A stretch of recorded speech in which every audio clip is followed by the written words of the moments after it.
안녕하세요. 돈복사TV입니다. 오늘은 2023년 6월 10일 토요일날 올라갈 영상 지금 안내 한번 드릴 거고요. 지금 다음 주 6월 15일 날에 이제 FOMC 또 이제 회의가 예정이 되어 있습니다. 일단 올해 FOMC 발표 결과까지 한번 코인 시장 차트를 바탕으로 한번 싹 훑어보고 이 선행하는 내용들로 이번 FOMC는 어떻게 진행이 될 것이며 우리는 어떤 포지션으로 어떻게 대응을 해야 할지 한번 좀 알아보도록 하겠습니다. 일단 저희 채널 구독, 좋아요, 알림 설정 아직 안 해주신 분들은 바로 진행해 주시고요. 여기 정보란에 지금 고정 댓글과 정보란에 링크를 남겨놨으니까 텔레그램 정보방으로 들어오시면은 이런 식으로 저희 관점을 계속 공유를 또 해드리고 있습니다. 들어오셔서 도움 많이 받아가시기를 바랄게요. 일단 차트 한번 볼게요. 차트는 일단 4시간 봉입니다. 제가 좀 작도를 그린다 좀 장난을 쳐놨는데 일단 이때 지금 2월달 FOMC가 있었고 이때 3월 FOMC, 이때 5월 FOMC 이렇게 올해는 지금 3번의 FOMC 발표가 있었고 일단 간단하게 한번 설명을 드릴게요. 2월 2일 날 새벽 4시에 0.25%의 금리 인상이 있었습니다. 이때는 약 5에서 6.5% 정도의 시장 상승이 이렇게 있었고요. 시장 상승이 있었습니다. 그리고 3월달에는 3월 23일입니다. 3월 23일 새벽 3시인데 이때는 역시나 0.25% 동일하게 인상을 했고요. 당시에는 7%가 하락했습니다. 7%가 하락했어요. 그리고 5월 4일 저번 달이죠. 저번 달 5월 4일 새벽 3시에도 역시나 0.25% 인상이 있었습니다. 이때는 또 4% 정도 상승이 나왔어요. 상승이. 그쵸. 일단 맥락이 뭐 하나도 맞는 게 없습니다. 맞는 게 없는데 일단은 FOMC 발표 전후에는 코인 시장은 항상 혼조세를 좀 띱니다. 이렇게 왔다 갔다 하면서 앞서 말씀드린 것처럼 급등 급락을 계속 반복은 하는데 결국에는 장기적인 차트 안에서는 하나의 박스권에서 이제 움직이는 흐름으로 안착은 돼요. 계속. 그렇기 때문에 이제 FOMC 발표만으로 어떤 시장 추세, 시장 자체의 흐름을 바꾸는 정도의 영향을 주지는 않았습니다. 여태까지는요. 그리고 단기적인 이슈로는 계속해서 뭔가 변동성은 나오기 때문에 이런 부분들은 사실은 뭐 그냥 단기적인 이슈로만 봐도 상관은 없어요. 근데 문제는 저희는 현물이 아니라 선물을 한다라는 거죠. 레버리지가 걸리기 때문에 이 단기적인 급등락도 굉장히 큰 변동성으로 작용을 할 수가 있습니다. 반대로 말하면 FOMC 이후의 변동성은 이제 필연적으로 나오는 부분이기 때문에 그간의 선행적인 움직임을 잘 파악해서 대응을 하면 시장 흐름을 예측해서 큰 수익을 낼 수도 있겠다라는 얘기죠. 오늘은 한번 그 부분 좀 알아보고 저희가 어떤 식으로 대응해서 큰 수익 볼 수 있을지 한번 말씀을 좀 드리려고 해요. 일단 이거를 알려면 기본적으로 금리가 어떻게 작동하는지를 알아야 합니다. 일단 간단하게 한번 제가 좀 설명을 드리겠습니다. 분명히 이 금리와 시장은 상관관계는 있어요. 근데 이게 매번 다릅니다. 아까도 보셨겠지만 금리는 세 번의 발표 모두 0.25p만 인상이 되었어요. 근데 이게 다 올라가거나 다 떨어지는 것도 아니고 어떨 땐 올라가고 어떨 땐 떨어집니다. 일단은 금리가 올라가면 가상화폐 시장이 어떻게 되는지부터 일단은 아실 필요가 있어요. 일단은 기준금리라는 걸 알아야 합니다. 기준금리는 말 그대로 기준이 되는 금리예요. 이제 기준금리가 변하게 되면 은행이나 증권사, 보험사 모두 금리가 바뀝니다. 나라의 경제 자체가 바뀌는 거예요.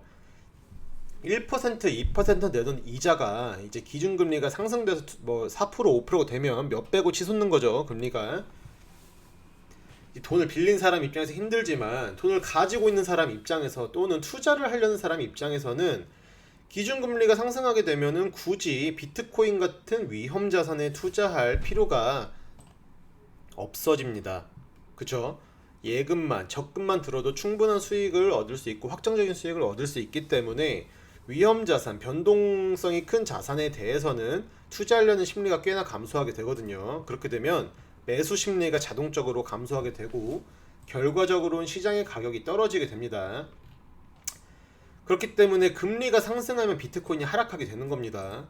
반대로 금리가 하락하면 이거의 반대 로직으로 비트코인은 상승을 하겠죠. 근데 이제 시장 자체가 그렇게 단순하진 않아요. 아까도 보면은 내용이 근데 이거는 왜 떨어지고 이건 왜 올라가냐 이렇게 말을 할 수가 있겠죠. 이걸 이제 한번 살펴볼게요. 일단 2월 2일부터 한번 보겠습니다. 2월 2일. 2월 2일에는 시장도 함께 보긴 해야 됩니다. 2월 2일은 지금 이때 16K 코인 하신 분들은 알겠지만 이때 거의 뭐 통곡의 벽이었죠. 이 엄청나게 많이 빠졌습니다. 지금 금리 인상이 기정사실이 되었음에도 그러면은 원래라고 하면은 이제 비트코인이 좀 떨어져줘야 맞아요. 근데 이미 시장 상황이 16K까지 떨어졌다가 반발 매수로 인해서 회복세에 있던 구간이에요. 몇 년간의 진짜 몇 년간의 최저점 이후에 반발 매수 심리가 굉장히 강했던 시점이기 때문에 지금 여기에서 이 상승이 이제 FOMC 이슈를 앞두고 어떠한 상승이라고 시장은 판단하지는 않는 것 같아요. 지금 그렇기 때문에 발표 여부와는 관계없이 시장의 상승세를 계속 이어간 그런 모습을 좀 보여주고 있는 것 같고요. 그리고 반대로 따져보면 지금 계속 올라가다가 FOMC 발표를 앞두고 살짝 빠진 내용이 있습니다. 이 부분에서 금리 인상을 예측하고 선행적으로 빠졌다고도 보고 있어요. 근데 물론 다시 또 상승을 해줬죠. 그리고 3월 23일 이때는 발표 이후에 7%가 떨어집니다. 7% 떨어지는데 이 내용을 한번 볼게요.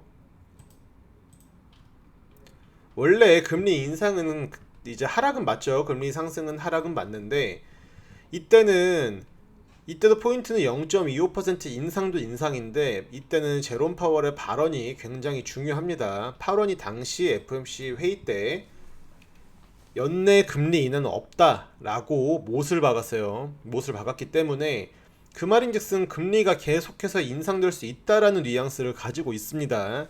그렇기 때문에 비트코인이 약 7%에 달하는 하락을 보인 모습이에요. 지금 이만큼이나 빠졌죠. 빠졌다가 다시 이제 올라가긴 했습니다. 그리고 이제 저번 달 5월 4일이에요. 5월 4일 새벽인데 이때도 발표 이후에 4% 가까이 상승을 합니다. 상승을 하는데 지금 5월 4일이죠. 미 연준 금리 0.25% 올려 마지막 금리 인상에 대한 기대감.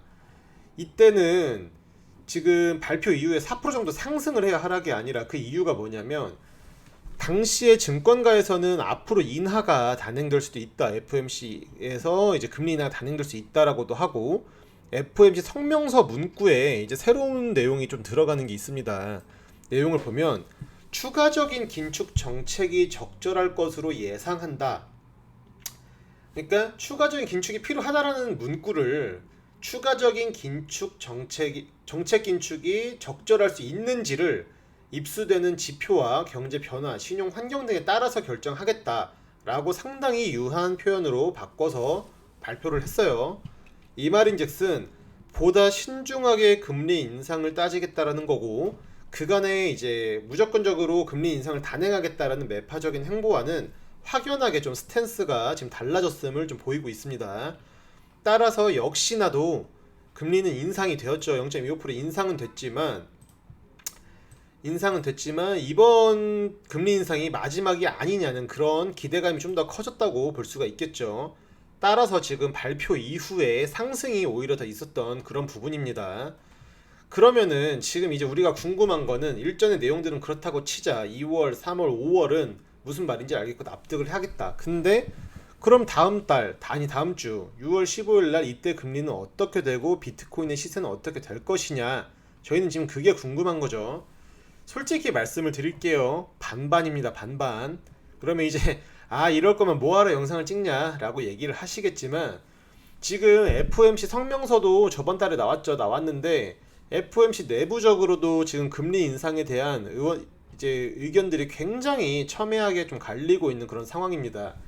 그래서 지금 향후 방향은 뭐 임의대로 이렇게 된다 어떻게 된다라고 말을 하기가 애매한 게 지금 여러 가지 조금 겹쳐 있는 내용들이 있어요. 잠시 보자면 지금 미국의 선물 시장에서 트레이더들은 6월 회의 때 FOMC 때는 기준금리가 유지될 가능성은 이제 48% 그리고 인상될 가능성은 51%로 지금 평가를 했어요. 이렇게 평가를 했는데 저번 달 5월에 FOMC가 사실상 마지막 금리 인상이 될 수 있다는 전망이 원래는 우세했었습니다. 금리 인상이 더 이상 없을 것이다. 그렇게 우세했었는데 이번에 정말로 금리 인상이 없이 FOMC가 마무리가 된다라면 시장은 또 분명히 상승세를 보여주겠죠. 근데 한 가지 걸리는 부분이 있어요. 그게 뭐냐면 지금 지표가 안정적이질 않습니다. 이제 마지막 금리 인상이 될 수 있다는 전망이 우세했었는데 지금 굉장히 높은 수준의 인상을 단행을 했는데도 불구하고 고용지표나 물가의 상황이 연준이 금리 인하를 할 수 있을 정도의 또는 동결을 선택할 수 있을 정도의 성과는 아니라는 거죠. 그래도 저는 지금 동결 정도로는 내용을 보고 있습니다. 시장은 발표와 함께 상승을 지금 점치고는 있고요. FOMC 발표 시절 FOMC 발표 전후로 해서 이제 롱 포지션을 좀 잡아보면 좋겠다라고 생각은 하고 있는데 물론 이 발표 시점에 포지션을 안내드리지는 않을 거예요. 이제 롱 포지션을 진입을 하더라도 그 이전에 이제 차트적인 상황과 다른 거시적인 관점들도 같이 보고 나서 안내를 드리겠지만 일단은 지금 간단하게 내용은 한번 요약을 좀 해드렸습니다.